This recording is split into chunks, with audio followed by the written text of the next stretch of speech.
இவர் சொல்கிறாரு திருமாவளவன் பாஜக நடத்துகிற போராட்டத்தை நான் வரவேற்கிறேன். நீங்கள் என்ன பண்ணுறீங்க? நீங்கள் தான் மதுவுக்கு எதிராக மாநாடு போட்டவர்களா? என்ன பண்ணுறீங்க? பெரிய அளவில் எதிர்ப்பை காமிச்சிக்கிட்டு இந்த பிரச்சனையை பற்றி பேசிகிட்டு இருக்குது. எனக்கு தெரிஞ்ச அண்ணாமலை மட்டும்தான். அண்ணாமலை இல்லாமல் ஒரு பிஜேபி இருந்தால் அதுவும் ஒன்றும் இருக்காது. அண்ணன் ஸ்டாலின் அவர்கள் இது நடவடிக்கை எடுக்க வேண்டும் அப்படின்னு தமிழிசை பேசியிருப்பாங்க அதிகபட்சமாக. இந்த விவகாரம் விஜய்க்கு தெரியுமா? புசியானந்த அறிக்கை கொடுத்ததே விஜய்க்கு தெரியாதுன்றீங்களா? வேறுண்ணா இல்லை, விஜய் தானே கொடுத்துருப்பாரு. விஜயே விமர்சனிங்க. நீங்கள் ஒர்க் ஃப்ரம் ஹோம் அரசியலை விட்டு வெளியில் வாங்க, களத்துக்கு வாங்கன்னு விமர்சிங்க. இந்த இடுப்பு கிள்ளி நடிகர் அதெல்லாம் பேசக்கூடாது. கார் லைசன்ஸில் முறைகேடு நடந்திருக்கு. டெண்டரில் சிங்கிள் டெண்டரு ஒரு ஆள் கொடுத்துருக்காங்க. அந்த கேஒய்சிலாம் ஃபாலோ பண்ணல. பல இது சொல்கிறாங்கன்னா இதெல்லாம் நான் அந்த ஊழியராக பண்ணுவோம். இதில் ஏடிஎம்கே பீரியடில் நடந்தது. அதுனா இப்போ இந்த இது ப்ரெஸ் நோட்டில் வந்திருக்கு. இது ஏதாவது ஏடிஎம்கே பீரியடுன்னு எப்படி சொல்ல முடியும்? ஏடிஎம்கே பீரியடில் சப்ளை பண்ண பல கம்பெனிகள் இப்போ சப்ளை பண்ணல.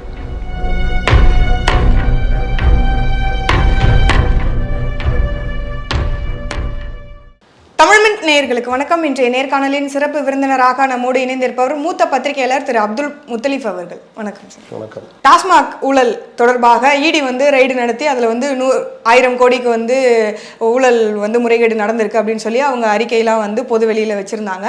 அதை மையப்படுத்தி பாஜகவினர் நாங்கள் முற்றுகை போராட்டம் நடத்துவோம் எக்மோரில் அப்படிங்கிற மாதிரியான விஷயங்களை சொல்லியிருந்தாங்க. அதில் அவங்க போராட்டத்துக்கு போகிறதுக்கு முன்னாடியே அவங்கெல்லாம் தடுத்து நிறுத்தப்பட்டு வீட்டு காவலில் வைக்கப்பட்டாங்க, கைது செய்யப்பட்டாங்க அப்படிங்கிற விஷயம். இப்போது இந்த கைது அது தொடர்பான நிறைய விஷயங்கள், அதுக்கப்புறமாக ஒவ்வொருத்தரும் கொடுத்துருக்கக்கூடிய பேட்டி, அதில் அவங்க பயன்படுத்தியிருக்கக்கூடிய வார்த்தைகள், இதையெல்லாம் நீங்கள் எப்படி பார்க்குறீங்க? என்ன வார்த்தைகள்? இல்லை, ஒவ்வொருத்தருமே ஒவ்வொரு விதமாக பேசியிருக்கிறாங்க. இப்போது தமிழிசை அவர்கள் பேசியிருக்கிறாங்க, அண்ணாமலை பேசியிருக்கிறாரு. அதாவது டாஸ்மாக் விவகாரத்தில் அமலாக்கத்துறை ரைடை ஒட்டி அமலாக்கத்துறை கொடுத்த அந்த ப்ரெஸ் நோட்டு, அதில் வந்த விஷயங்கள்லாம் ரொம்ப அதிர்ச்சி அளிக்கக்கூடிய விஷயங்கள். ஆனால் இது இப்படி தான் போகுன்றது ரொம்ப பேர் எதிர்பார்த்த ஒன்று. இந்த பாட்டிலுக்கு மேலே அதிகமாக கூடுதல் தொகை வச்சோம். இன்றைக்கி கூட ஒரு வீடியோ ஓடிட்டுருக்குது. இது 240 ரூபா நம்ம சொல்கிறாரு. 200 தானே, 200 தான், நான் 240 ரூபா அப்படின்றது. அப்படி 240 ரூபா கொடுத்தோன்னா அது பில்லு கொடுனா அப்படி இப்படின்னு தடுமாறி லாஸ்ட்டில் பில்லும் கொடுத்துட்றாரு 240 ரூபாய்க்கு. அப்போ அந்த மாதிரி நடக்கிறதுன்றது இல்லை, நாங்கள் நடவடிக்கை எடுத்துகிட்டோன்றதெல்லாம் பொய்ன்றது ஊருக்கே தெரியும். குடிமகனில் கூப்பிட்டு கேட்டாலே தெரியும் பாட்டிலுக்கு எவ்வளோ கூடுதலாக கொடுக்குறோன்னு. அப்போ அந்த விவகாரம், அதுக்கப்புறம் அந்த டிரான்ஸ்போர்ட்டு டெண்டரில் ஒருத்தருக்கே கொடுக்குறது. அதாவது ஒரு டெண்டர்னால் 10 பேர் இது பண்ணுவாங்க. யார் ரொம்ப கம்மியாக கோட் பண்ணுறாங்க. இப்போ 10 கிலோமீட்டர் டெய்லி ஓடணும், 10 கிலோமீட்டருக்கு 1500 ரூபா அப்படின்னா ஒருத்தர் 1300 ஒருத்தர் 1200, ஒருத்தர் 2000 1200 கோட் பண்ணவருக்கு டெண்டர் கொடுப்பாங்க. இது யாருமே இல்லை, சிங்கிள் பர்சனு கொடுத்துருக்காங்க. அப்போ அதில் எவ்வளோ பெரிய முறைகேடு நடக்கும்? நீங்கள் எப்படி எந்த அடிப்படையில் கொடுத்தீங்க அப்படிலாம் பார்த்தா அது பின்னாடி என்ன ஆதாயம், யார் கம்பெனி அப்படிலாம் பார்த்தா அது ஒரு பிரச்சனை. பாட்டிலிங் கம்பெனி பாட்டிலில் எப்படி ரீசைக்கிள் பண்ணாமல் இந்த பாட்டில் செகண்ட் அதே பாட்டில் இது பண்ணுறது, ஆலைகளோடு சேர்ந்து சப்ளையிலேயே டபுள் சப்ளை. டாஸ்மாக் சப்ளை ஒன்று, சட்டவிரோத பார்களுக்கு போகிற சப்ளை, இல்லை டாஸ்மார்க்லேயே சப்ளை சந்தேகம் இருக்குன்ற மாதிரிலாம் அவங்க சொல்கிறது.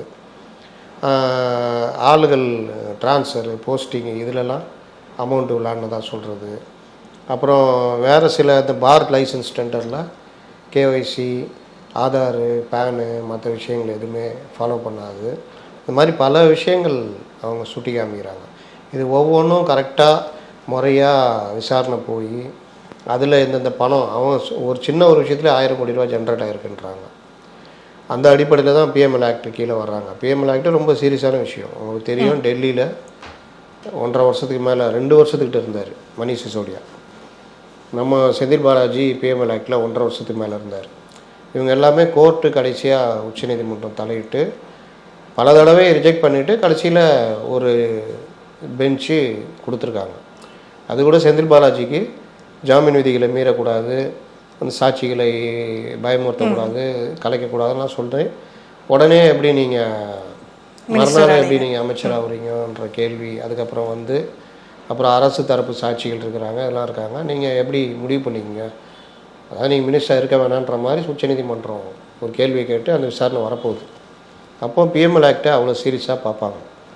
நீங்கள் இங்கே சென்னை உயர்நீதிமன்றத்தில் டபுள் ஜட்ஜிங்க கொடுத்த தீர்ப்புக்கு அப்புறம் அது 3வது ஜட்ஜி கார்த்திகேயன்ட்ட போகும்போது அவர் அதில் எழுதுனது பிஎம்எல் ஆக்டில் எத்தகைய குற்றங்களை பிஎம்எல் ஆக்டில் செய்கிறவங்க செய்வாங்க. சாதாரண திருட்டு குற்றமோ மோசடியோ முறைகேடோ அதுவும் பிஎம்எல் ஆக்டு கீழே செய்கிற குற்றவாளியையும் ஒன்றா நீங்கள் பார்க்க முடியாதுன்ற மாதிரி எழுதியிருப்பார். இன்டலெக்சுவலாக அறிவுபூர்வமாக தெரிஞ்சே செய்கிறது, நஷ்டம் ஏற்படும் தெரிஞ்சே நஷ்டத்தை ஏற்படுத்துகிற மாதிரி பண்ண அந்த மாதிரி விஷயங்கள்லாம். அதனால தான் இது ரொம்ப சீரியஸான அஃபென்ஸு அப்படின்ற மாதிரி. அப்போ இந்த விவகாரத்தை தமிழக எதிர்க்கட்சிகள், நான் இப்படி வரேன், இது ஏடிஎம்கே பீரியடில் நடந்திருந்தால் திமுக என்ன கடை வச்சுருக்கும்? சின்ன விஷயம், சுபஸ்ரீன்னு ஒரு பொண்ணு கொடிக்கம்பம் மேலே விழுந்து அந்த பொண்ணு தடுமாறி ரோட்டில் விழுந்தா, பின்னாடி வந்து தண்ணி லாரி ஏறி இறங்கி உயிரிழந்த பரிதாபம்.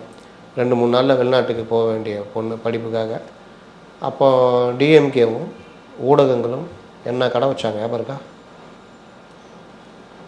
திமுக தலைவர் திமுக சார்பில் உயர்நீதிமன்றம் ரொம்ப சீரியஸாக எடுத்துக்கிட்டு பேனர் இதெல்லாம் வைக்கக்கூடாது, கொடிக்கம்பெல்லாம் வைக்கக்கூடாதுன்னு ரொம்ப சீரியஸாக எடுத்து இது பண்ணுச்சு. அப்போது திமுக தானாக போய் ஒரு அஃபிடேவிட் போட்டாங்க, நாங்கள் பேனரு கொடிக்கம்பம் எதுவுமே வைக்க மாட்டோம் அப்படின்னு ஒரு பிரமாண பத்திரம் தாக்கல் பண்ணாங்க, அஃபிடேவிட்.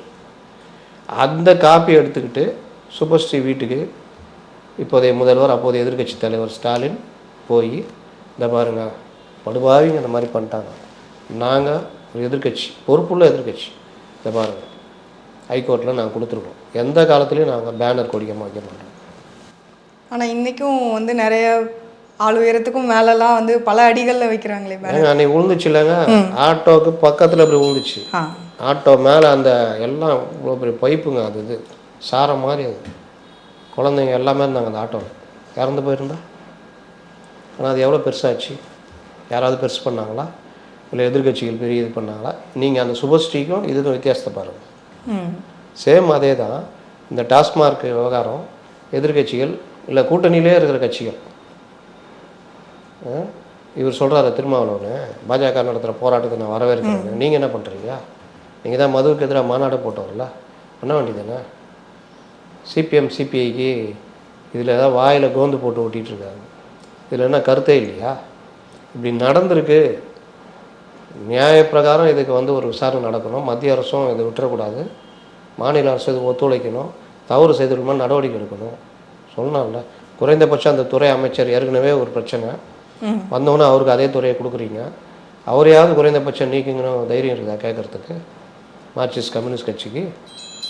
அப்போது இந்த மாதிரி விவகாரங்கள் எல்லாமே எதிர்கட்சியாக இருக்கும்போது திமுக அவ்வளோ பெருசாகிருக்கும். இங்கே இந்த பிரச்சனையை இதை விட விட்டுட்டு சபாநாயகருக்கு எதிராக தீர்மானத்தை கொண்டு போய் அவங்களுக்கு ரொம்ப வசதியாக போச்சு. ஆக்கா இந்த மேட்டர்லாம் உள்ள விடு, வாங்க தீர்மானம் தானே போட்டுருங்க, கேளுங்க. வெளியில் ப்ரெஸ் மீட்டில் மட்டும்தான் அந்த டாஸ்மாக் பற்றி கூட அவங்க கேள்வி கேட்டதுனால பேசினாங்க.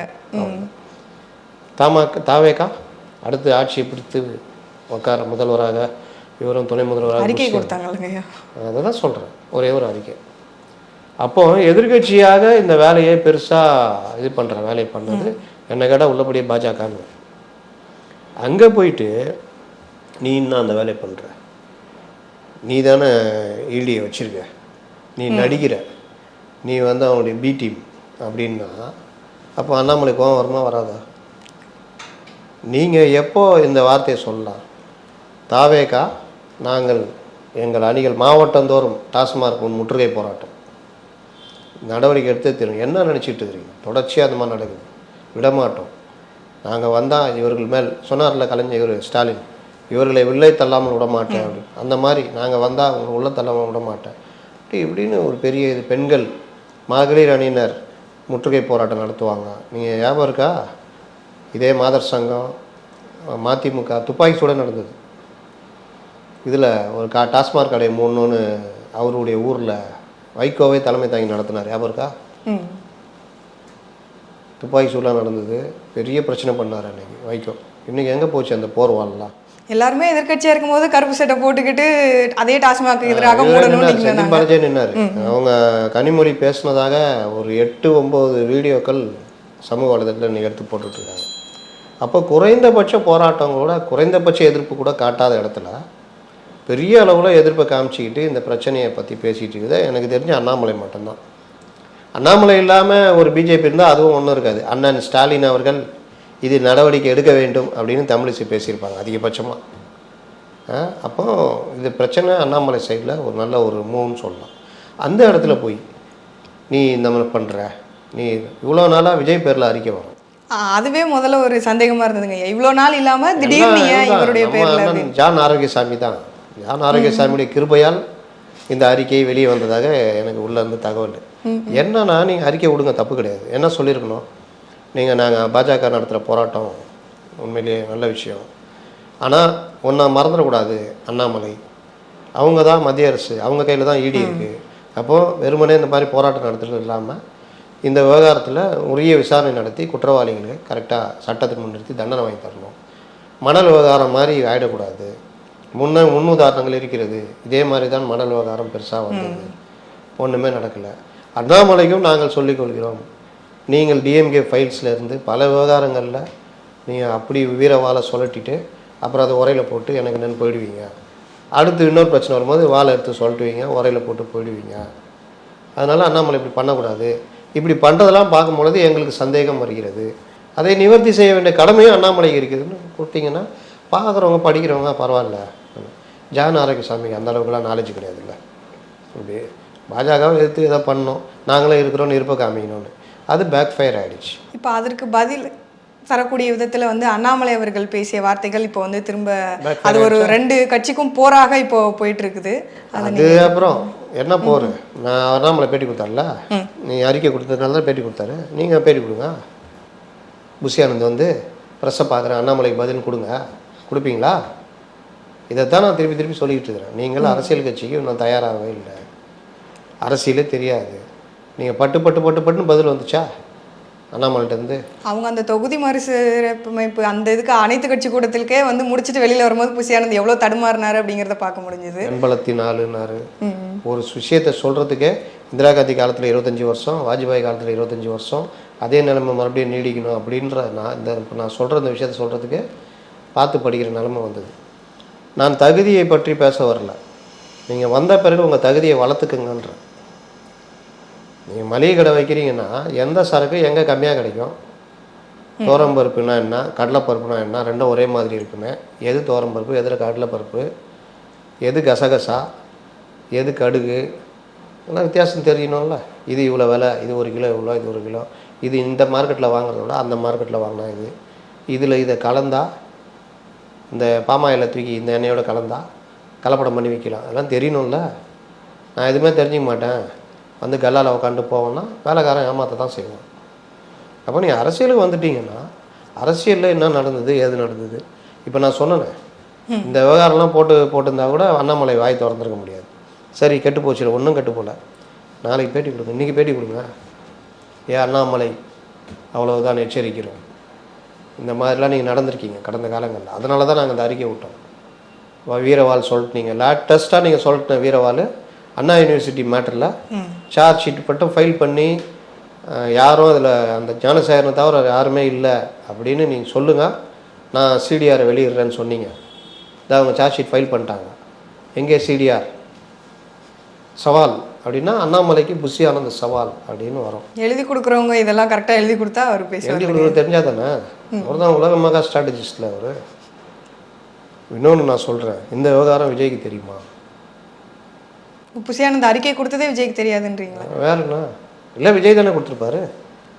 ஒரு அறிக்கை சார், ஒரு அறிக்கை சார், இந்த மாதிரி கொடுக்க போகிறோம் ஐயா, கையெழுத்து போடுங்க ஐயா, நான் கையெழுத்து போட்டு இல்லையே. இல்லை, ஆனால் அறிக்கையில் கூட கடைசியில் தலைவருடைய வழிகாட்டுதல் அது மாதிரியான வரிகள் இருந்தது. இதெல்லாம் கட்சி நடைமுறையாங்க, தலைவருடைய ஒரு கட்சிக்கு பொதுச் செயலாளர் தான், இது பைலா பிரகாரம் பொதுச் செயலாளர் தான். அப்புறம் நான் தலைவருடைய வழிகாட்டுதல். திமுகவில் ஏன் தலைவர்னா அந்த கதை ஒரு வேறு கதை. அது அண்ணா இருக்கும் போதெல்லாம் எல்லா கட்சிக்குமே பொதுச் செயலாளர் தான் வெயிட்டு. இவர் அண்ணா காலத்தில் இவர் ஈவேகி சம்பத்துக்கும் அண்ணாக்கும் பிரச்சனை வந்தது. அப்போ பொதுச் செயலாளர் பிரச்சனை வந்து ஈவேகி சம்பத்து அப்புறம் வெளியே போயிட்டார். அதுக்கப்புறம் அண்ணாவுக்கு கட்சிக்குள்ளேயே பிரச்சனை வந்தது. சரி நம்மளே இருக்க வேணாம் அப்படின்ட்டு நெடுஞ்செழியன், நாவலர் நெடுஞ்செழியனுக்கு தம்பி வா தலைமை ஏற்க வா, அந்த வரிகள்லாம் அப்போ தான் கலைஞர் கொடுக்கல. ஏன்னா கலைஞர் இருந்த இடம் 7வது இடம் 8வது இடம், அண்ணாவுக்கு அடுத்து இருந்தது நாவலர், அதுக்கப்புறம் இன்னும் பல தலைவர்கள், அதுக்கு பின்னாடி தான் கலைஞர் இருந்தார். புரியுதா? ஆனால் இப்போ திமுகனாலே கலைஞர் தான் எல்லாமே 49லேருந்தே கலைஞர் தான்ற மாதிரி உருட்டின்னு இருக்காங்க. அதுக்காக சொல்கிறேன். அப்போது தம்பி வா தலைமையாக இருக்கவான்னு நெடுஞ்செழியன் கொடுத்தாரு. நெடுஞ்செழியன் பொதுச் செயலாளர். திமுக ஆட்சியை பிடிக்கும் பொழுது நெடுஞ்செழியன் பொதுச் செயலாளர். அண்ணா கிடையாது. எல்லாம் நினச்சிட்டு இருப்பாங்க அண்ணா கிடையாது. அண்ணா திமுக ஆட்சியே பிடிக்காதுன்னு நினச்சிக்கிட்டு தென் சென்னை எம்பி சீட்டுக்கு நின்று ஜெயிச்சிட்டார். ஆனால் எம்ஜிஆரை சுட்டது, கூட்டணி இது, எலிகறி சாப்பிட சொன்னார்னு இதை இப்போ கிளப்புறாங்கல்ல, அந்த மாதிரி கிளப்பி விட்டாங்க. சில இடங்களில் எலிகள் கூட சாப்பிட்றாங்க அப்படின்னு. விவசாயிகள் எலிகள் சாப்பிடுவாங்க தெரியும்ல, வயல் எலி சாப்பிடுவாங்க. அதை வந்து எலிகறி சாப்பிட சொல்லிட்டான்னு அவ்வளோதான். பார்த்துட்டான்னு ஒரு 10 சொல்லுவாங்க. பார்க்கல அந்த மாதிரி ஆகிட்டாங்க. அது அரிசி பஞ்சம், மொழி, நான்சன் சொன்னது, அது இதுன்னு இந்த மாதிரி தான்.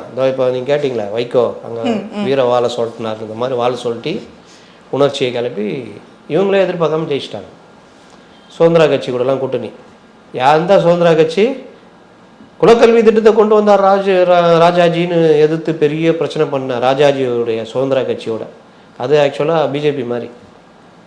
அந்த கட்சி கூட கூட்டணி சேர்ந்து தான் ஜெயிச்சிட்டாங்க. அப்புறம் அண்ணா முதலமைச்சர். அண்ணா இறந்துட்டார். 2 வருஷத்தில் அண்ணா இறந்தவுடனே இவர் எம்ஜிஆர் உதவியோட முதலமைச்சராக வருகிறார்.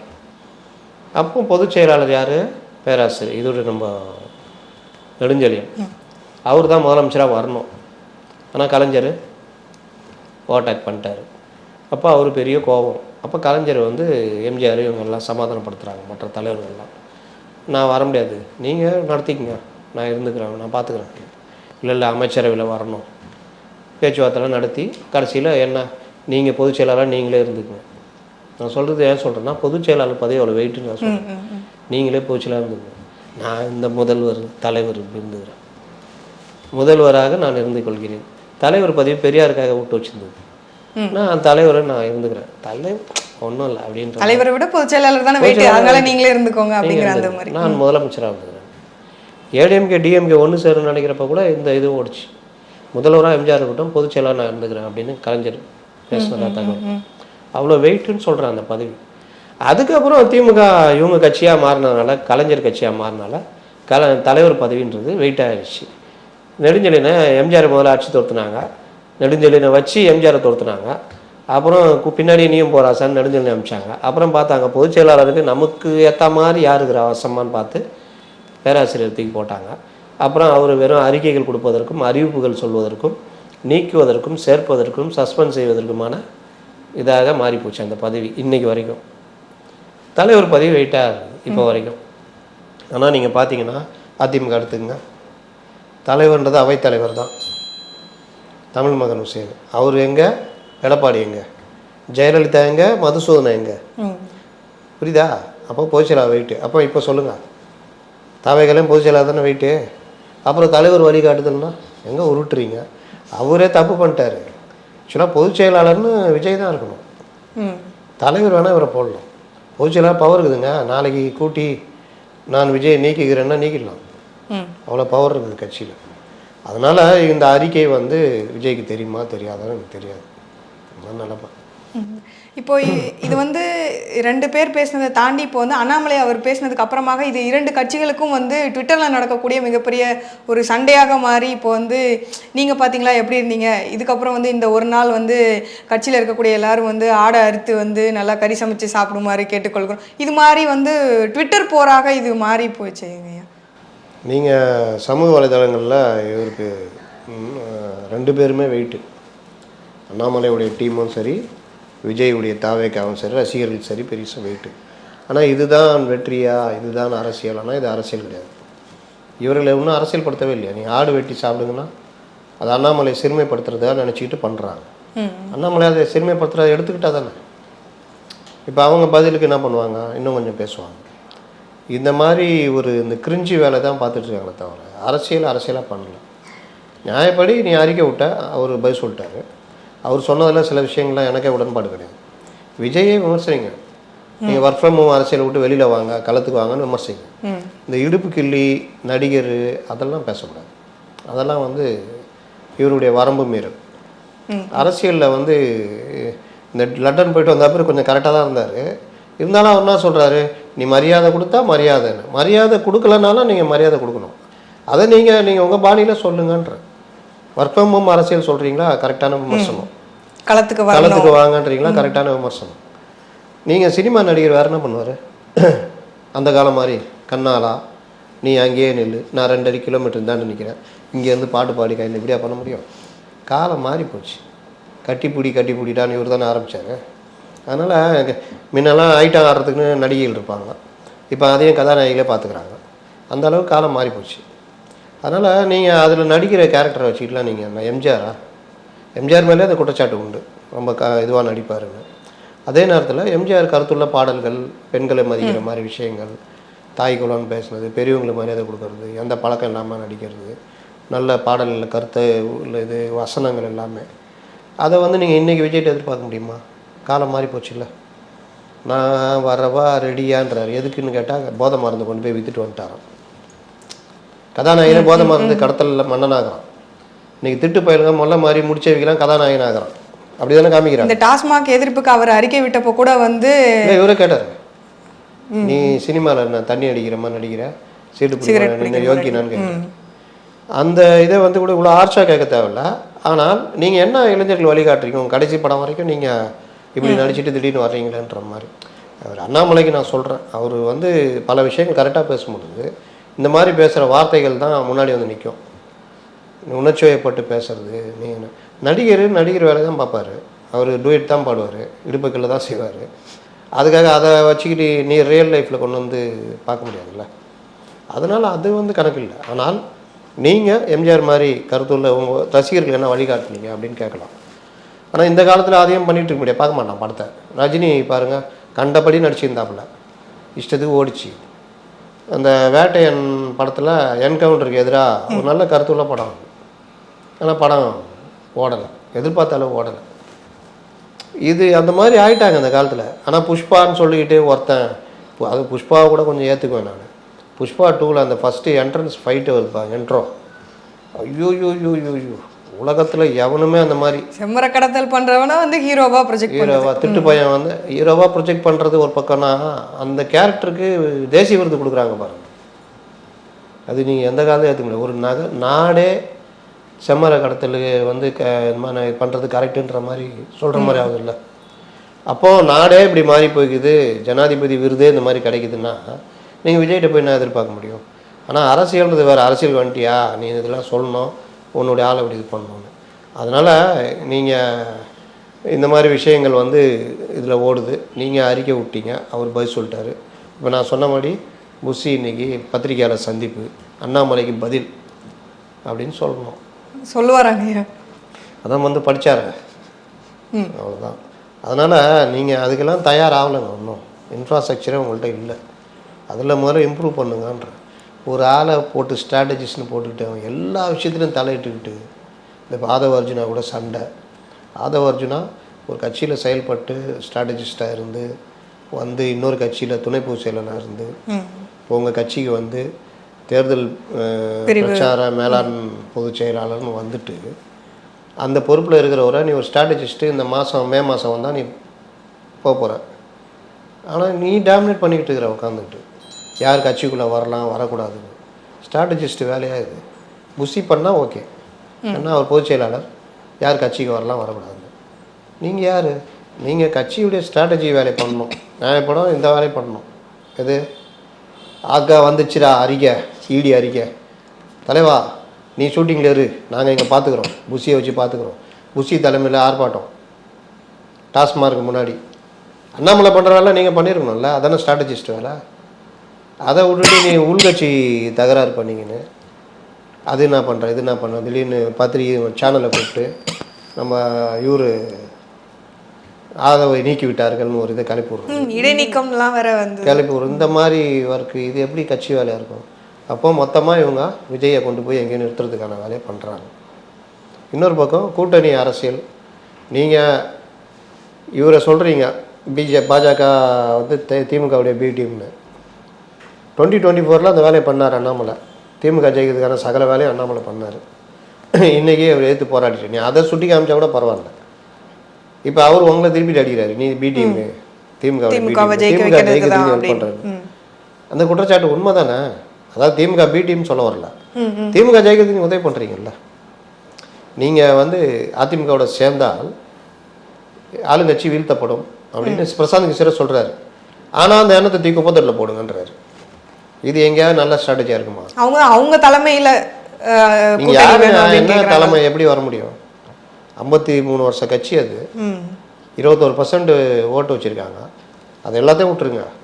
தமிழ்நாடு ஃபுல்லாக 234 தொகுதியிலையும் வார்டு வாரியாக அவங்களுக்கு கிளைகள் இருக்குது, ஆட்கள் இருக்கிறார்கள். ஒருத்தர் இல்லைன்னா 4 பேர் இருக்கிறான் அந்த இடத்துல சண்டை போட்டு. நீங்கள் அந்த இன்ஃப்ராஸ்ட்ரக்சரை இன்னும் வரலையே. அப்போ நீங்கள் வளர்கிற காலத்தில் நீங்கள் அந்த பயிற்சி களமாக இந்த தேர்தலை நீங்கள் பார்க்கணும்.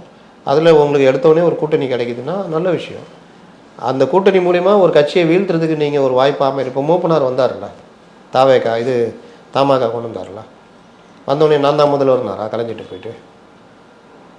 ஆட்சி இது மாற்றணும், அடிக்கணும், அவ்வளோதான். காங்கிரஸ் அங்கே சேர்றது பிடிக்கல, அதனால் நான் உடச்சிட்டு வந்திருக்கேன்.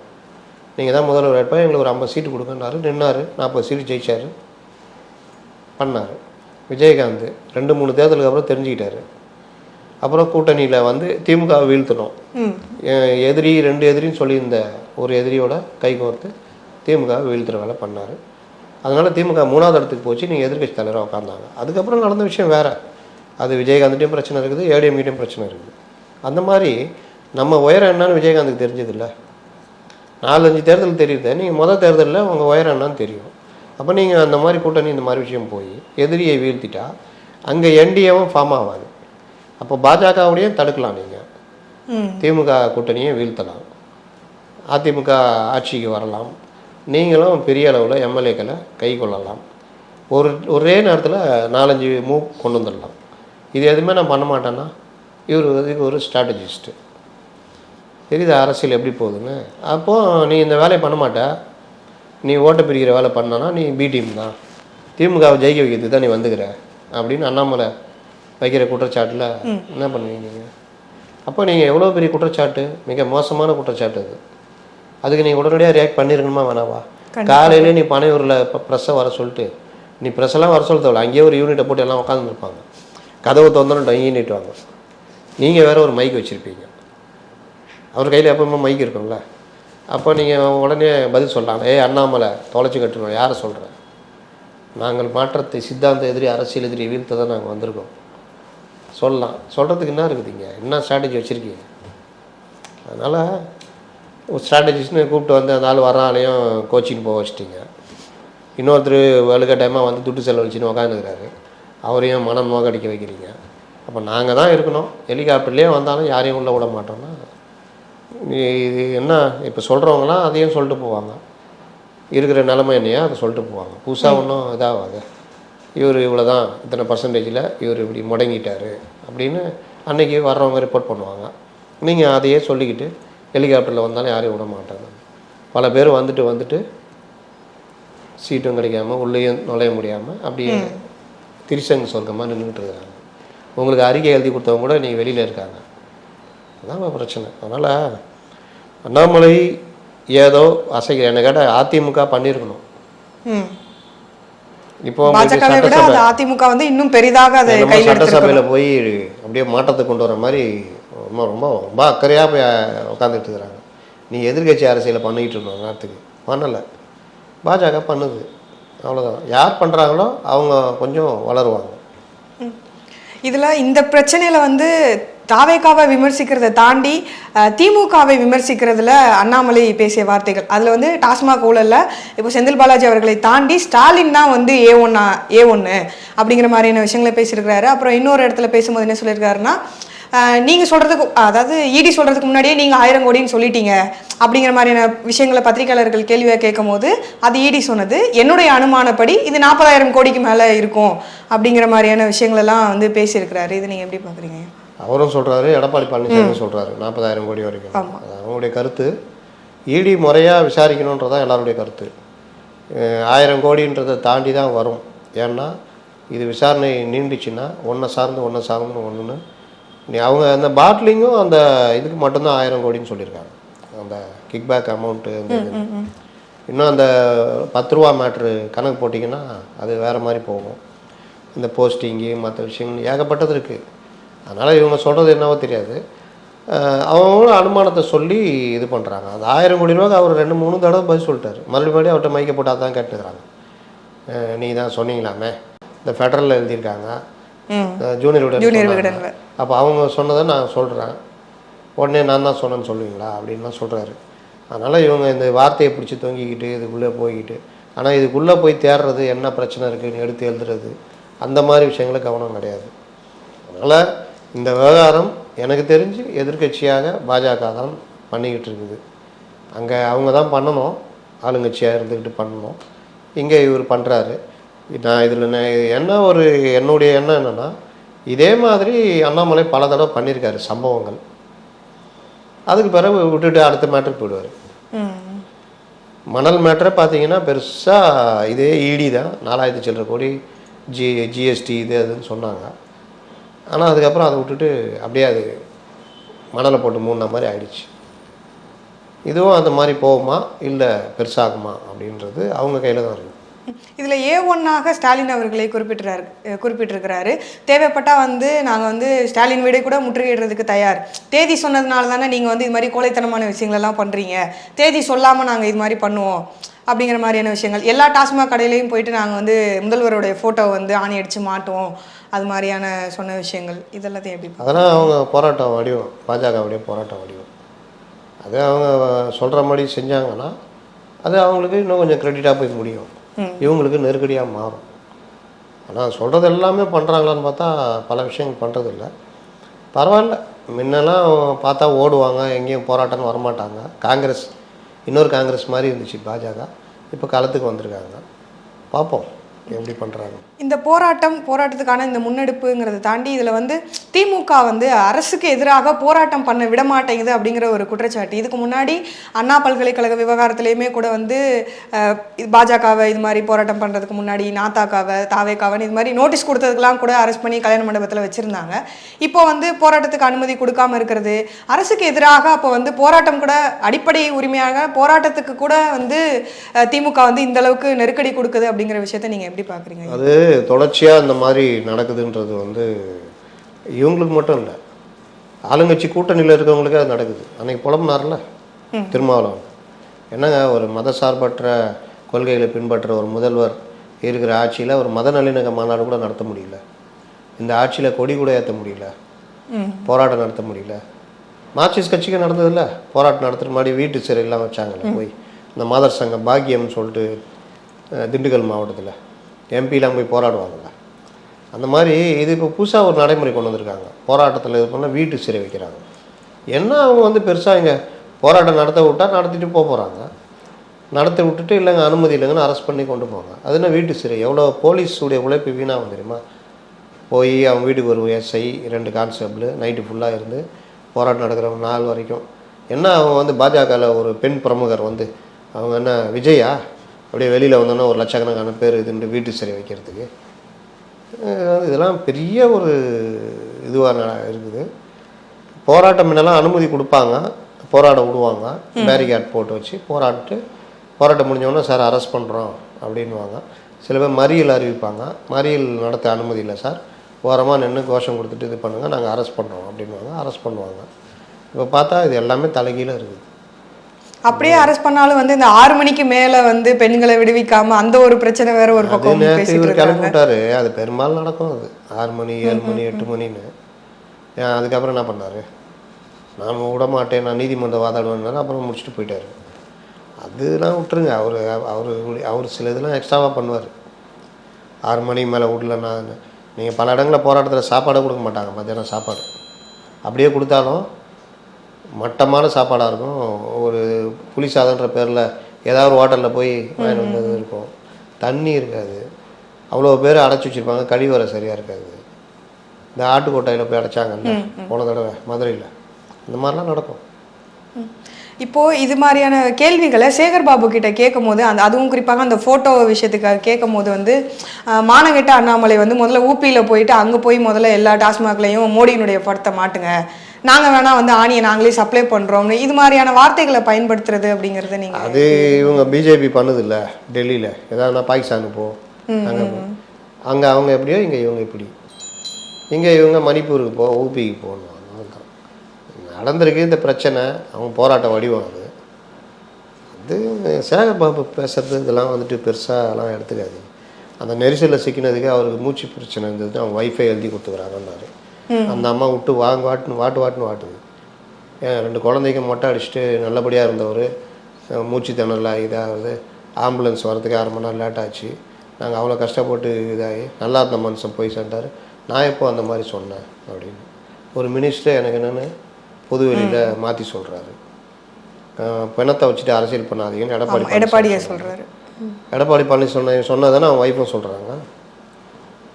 அப்புறம் அதனால் இவங்க சொல்கிறது எல்லாமே அந்த ஒரு இது நான் மீடியா திருப்பி கேட்காது, கம்முன்னு இருக்கும். இன்றைக்கி சேகர் பாபுட்ட கேட்க வந்தேன், சார் நேற்று நீங்கள் சொன்னது இப்படி சொன்னீங்க, அவங்க ஒய்ஃப் இப்படி சொல்லி என்ன சொல்கிறீங்கன்னு கேட்க வேண்டியதுதானே. சீமானம் தான் கேட்பாங்க. இதுதான் நம்ம மீடியாக்கள் பிரச்சனை. அண்ணாமலை கூட வந்து கேட்டிருக்கிறாரு, ஏன் ஒரு 5 மணி நேரம் வந்து உங்களால் வந்து இருக்க முடியாதா, நாட்டுக்காக போராடுறேன்றீங்க, உங்களால் இதை கூட பண்ண முடியல. இதே ஸ்டாலின் எதிர்கட்சி தலைவராக இருந்தப்போ வடசென்னையில் ஒரு போராட்டம். அந்த போராட்டத்தில் எங்களை அடைப்பதாக இருந்தால் இந்த மண்டபத்தில் அடைங்கன்னு அன்றைய புளியந்தோப்பு டிசி கிட்ட கேட்டு ஏசி மண்டபம் அடைச்சி அதில் உள்ள அவங்க எல்லாம் உட்காந்து சிக்கன் பிரியாணிலாம் வர வச்சு சீட் ஆடிட்டு இருந்ததெல்லாம் அப்போ செய்தியாக மாறிச்சு. அப்போ நீங்கள் ஏன் சாதா மண்டபத்தில் இருக்க வேண்டியதுன்னு அப்போல்லாம் பெரிய கூத்துலாம் நடக்கும். கனிமொழி தலைமையில் போராட்டம் அறிவிப்பார் கலைஞர். இவர் முந்திக்கிட்டு எக்மோர் ரயில்வே ஸ்டேஷனில் போய் போராட்டம் இவர் ஸ்டாலின் திடீர்னு. அப்போ கனிமொழி இது கவரே வச்சாவா அதில் இந்த மாதிரிலாம் நடந்தது, எல்லாம் மறந்துட்டாங்க. நீங்கள் இந்த ஏசி ஹால் புக் பண்ண அந்த மண்டபம் புக் பண்ண அது மாதிரியான விஷயங்களை சொல்கிறீங்க. ஆனால் இவர் என்ன சொல்கிறேன்னா, நீங்கள் வந்து உங்களால் ஒரு 5 மணி நேரம் கூட இது பண்ண முடியல. எங்களுடைய தலைவர் பார்த்தீங்களா திருமணமான ஒரே ஆண்டுக்குள்ளே வந்து மிசா சட்டத்தில் வந்து சிறைக்கு போனார் அப்படிங்கிற மாதிரியான விஷயங்கள். இவர் மட்டுமா போனார்? இன்னைக்கு பிரதமர் மோடியிலேருந்து அந்த காலத்தில் அங்கே இருந்த பாஜக தலைவர்லேருந்து இந்தியா முழுவதும் பலரும் தான் உள்ளே போயிட்டு இருந்தாங்க. பல தலைவர்கள் உள்ள மிசால இருந்தாங்க. இன்றைக்கி இருக்கிற இங்கே இருக்கிற பாஜக தலைவர்கள் சிலர் கூட அன்றைக்கி மிசால இருந்தாங்க. எல்லோரும் தான் தூக்கி உள்ள வச்சாங்க. இங்கே திமுக அதிமுக சப்போர்ட் பண்ணிச்சு. ஆனால் கம்யூனிஸ்ட் கட்சி தலைவர்கள் அவங்களாம் இருந்தாங்க. நான் கேட்குறேன், உங்களால் ஒரு 2 ஹவர் வெளியில் இருந்து ஆர்ப்பாட்டம் நடத்த முடியுமா வெயிலில்? இன்றைக்கி இருக்கிற திமுக தலைவர்களோட கேட்குறேன், வெயிலில் ஒரு 2 ஹவர் இருக்க முடியுமா? அவங்க காலம்லாம் மாறி போய் நான் தான் சொன்னேன், இது நடந்தது உண்மை. எங்களை அரெஸ்ட் பண்ணால் இந்த மண்டபத்தில் வைங்கன்னு சொல்லி அந்த ஏசி மண்டபத்தில் வச்சாங்க. அப்போ அது செய்தியாச்சு, அது பெரிய செய்தியாச்சு. அப்போ நீங்கள் உங்களால் ஏசி இல்லாத சாதா மண்டபத்தில் இருக்க முடியல. நாளைக்கே பார்க்க தானே போகிறோம்.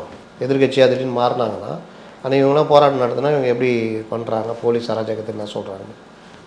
அந்த மாதிரி அனுபவிக்கிறது யாருன்னு பார்த்தா கம்யூனிஸ்டுகள் தான். எதில் வேணால் இருப்பாங்க, என்ன வேணால் இருப்பாங்க. மற்றபடி மற்ற எல்லா கட்சி தலைவரும் ஏசி இல்லாமல் இருக்க முடியாது.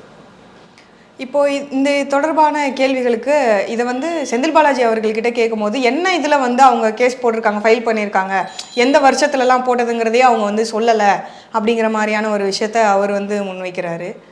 அது மட்டும் சொல்லலை, இன்னொன்று சொல்கிறாங்க, இதில் பெரும்பாலும் அதிமுக ஆட்சியில் நடந்தது.